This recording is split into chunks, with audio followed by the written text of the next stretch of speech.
नमस्कार, उत्तराखंड समाचार में आपका स्वागत है। मैं रागिनी बिंजोला। सबसे पहले मुख्य समाचार।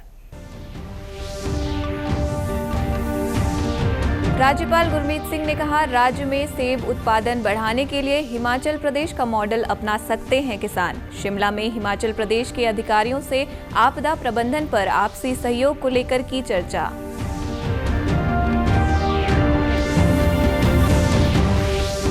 मुख्य सचिव राधा रतूड़ी ने की मौजूदा वित्त वर्ष में पूंजी निवेश से जुड़ी राज्य की विशेष सहायता योजनाओं की समीक्षा।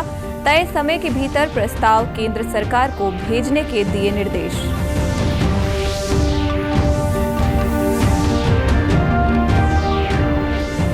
और कोटद्वार में बोक्सा जनजाति के बच्चों को शिक्षा से जोड़ने का प्रयास लाने लगा है रंग। खेलकूद, पढ़ाई और भोजन के साथ समग्र विकास की ओर बक्सा बच्चे बढ़ा रहे हैं कदम। अब समाचार विस्तार से। राज्यपाल गुरमीत सिंह ने कहा है कि सेब उत्पादन के हिमाचल प्रदेश के सफल मॉडल से उत्तराखंड के किसानों की आय में भी बढ़ोतरी हो सकती है। राज्यपाल के मुताबिक इससे राज्य में सेब उत्पादन को एक नई दिशा मिल सकती है। शिमला में हिमाचल प्रदेश के अधिकारियों से औद्यानिकी और आपदा प्रबंधन के प्रयासों की जानकारी लेने के दौरान राज्यपाल ने कहा कि हिमाचल प्रदेश का सेब उत्पादन पूरे देश में एक सफल मॉडल के रूप में स्थापित हुआ है। उत्तराखंड और हिमाचल प्रदेश की समान भौगोलिक परिस्थितियों को ध्यान में रखते हुए इस मॉडल को उत्तराखंड में भी अपनाने की संभावनाओं पर विचार किया गया। इस दौरान अधिकारियों ने आपदा से निपटने के लिए प्रभावी रणनीतियों, किसानों की आय में वृद्धि के लिए सेब और अन्य फलों की खेती को प्रोत्साहित करने और जैविक तथा प्राकृतिक कृषि में हो रहे नवाचारों पर प्रस्तुतिकरण दिया। राज्यपाल ने आपदा प्रबंधन के क्षेत्र में दोनों प्रदेशों के बीच आपसी सहयोग और समन्वय बढ़ाने पर भी जोर दिया। मुख्य सचिव राधा रतूड़ी ने मौजूदा वित्त वर्ष में पूंजी निवेश के लिए राज्य की विशेष सहायता योजनाओं की समीक्षा बैठक ली। उन्होंने विशेष सहायता योजना के तहत पूंजी निवेश में सभी प्रोजेक्ट की डीपीआर और प्रस्तावों को तय समय सीमा के भीतर भारत सरकार को भेजने के निर्देश दिए हैं।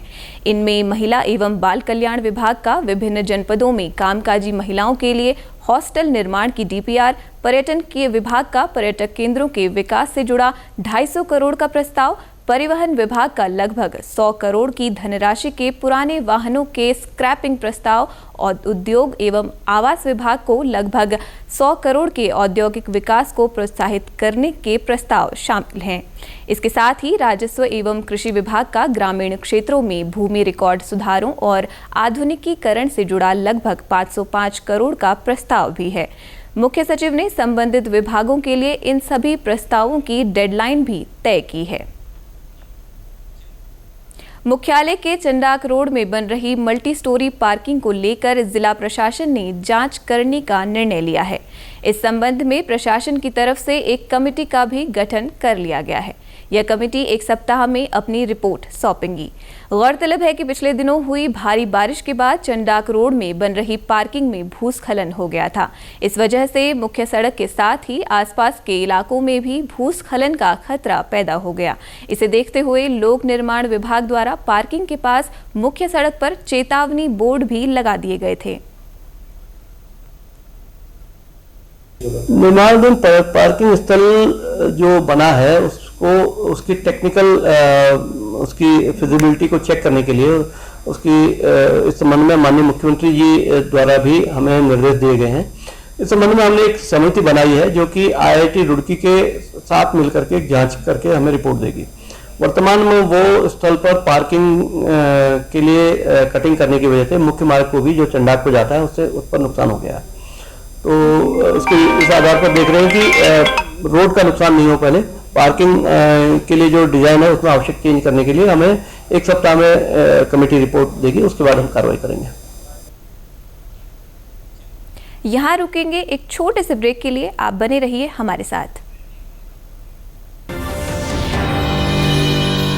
आज का समय बेहद ही कॉम्पिटिटिव है, इसीलिए हम लेकर आए हैं आपकी समस्याओं का एक समाधान, यानी doctor Kanchan's ABS coaching hub for all classes, boards and subjects, all under one roof, जहां सभी सब्जेक्ट्स के एक्सपर्ट्स और डेडिकेटेड टीचर्स संवारेंगे आपके बच्चों का कल और बनाएंगे उन्हें सफल, बिकॉज सक्सेस स्टार्ट्स हियर।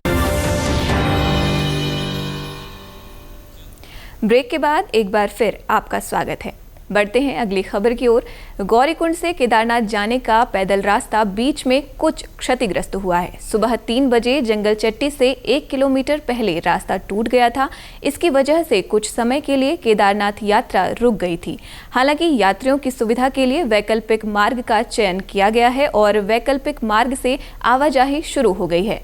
घोड़ों के लिए मार्ग फिलहाल बाधित है। लोक निर्माण विभाग द्वारा इसे खोलने के प्रयास किए जा रहे हैं।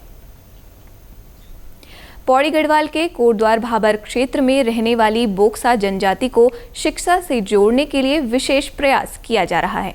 शहर के मोटाढांग, हल्दुखाता, लूथापुर, शिवराजपुर, जशोधरपुर, उदयरामपुर, देवरामपुर, कलाल घाटी और आसपास के क्षेत्र में बोक्सा जनजाति के लोग रहते हैं।